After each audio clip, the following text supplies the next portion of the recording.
অবশেষে পেলেন সেই ম্যাজিক ফিগারের দেখা, আর প্রথম সেঞ্চুরিটাই রেকর্ডময়। তানজিদ তামিম হতে চলেছেন বাংলাদেশ ক্রিকেটের ভবিষ্যৎ সুপারস্টার। তুলনামূলক ধারাবাহিকতার প্রতীক হয়ে আরও একবার তার পক্ষেই কথা বলেছেন।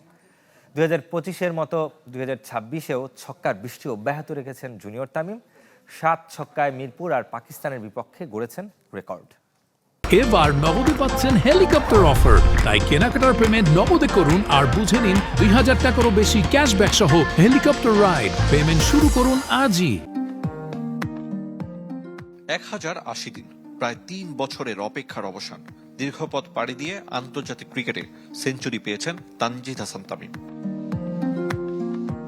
সালমান আখার বল সীমানা ছাড়া করে ম্যাজিক ফিগার ছুঁয়েছেন বাংলাদেশ ওপেনার। নিজের 31তম ওয়ানডেতে নার্ভাস 90-তে আটকে না থেকে সাহসিকতার পরিচয় দিয়েছেন 6 হাঁকিয়ে। ওয়ানডে টি-20 মিলে এর আগে 16 বার হাফ সেঞ্চুরি করলেও হচ্ছিল না সেঞ্চুরি।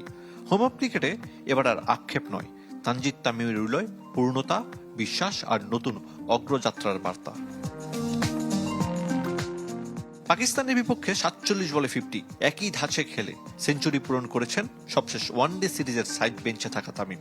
7-6 আর 6-4-এ সাজানো ক্যারিয়ার সেরা 107 রানের ইনিংস।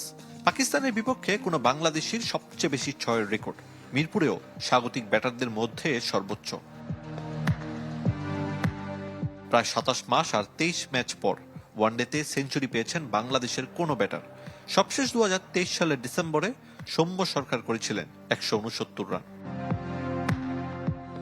গত বছর আন্তর্জাতিক টি-20-তে টাইগারদের হয়ে 41 ছক্কার রেকর্ড গড়েছিলেন তানজিদ। এবার ওয়ানডে সংস্করণে লিটনকে হটিয়ে বাংলাদেশি হিসেবে পাওয়ার প্লেতে সবচেয়ে বেশি 17টি 6-এর কীর্তি গড়লেন এ ওপেনার। আরিফুল ইসলাম, চ্যানেল 24, ঢাকা।